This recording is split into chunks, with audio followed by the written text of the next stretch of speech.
நாதஸ்வரம் serial மூலமாக அறிமுகமான நடிகை ஸ்ருதி சண்முகப்பிரியா அந்த சீரியலை தொடர்ந்து பல சீரியல் நடிச்சு பிரபலமானாங்க.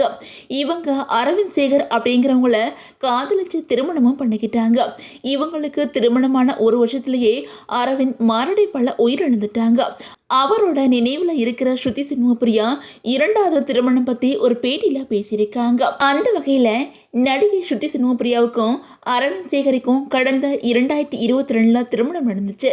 பார்க்கவே கண்ணுப்பட்ட அளவுக்கு ரொம்ப பொருத்தமான ஜோடியா இந்த தம்பதியினர் வாழ்க்கையை தொடங்கினாங்க.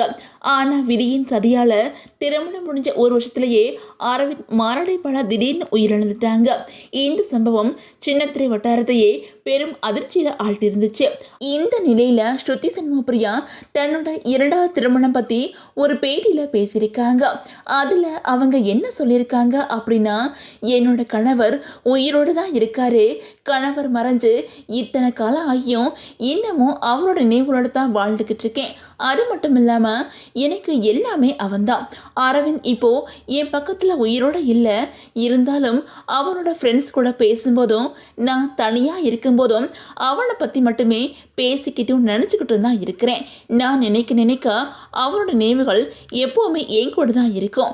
அவன் இன்னமும் என் கூட வாழ்ந்துக்கிட்டு தான் இருக்கிறான். என்னோட அம்மா அப்பா மற்றும் அரவிந்தோட பெற்றோர் கூட என்னைய இன்னொரு திருமணம் பண்ணிக்க தொடர்ந்து வலியுறுத்திக்கிட்டு தான் இருக்காங்க.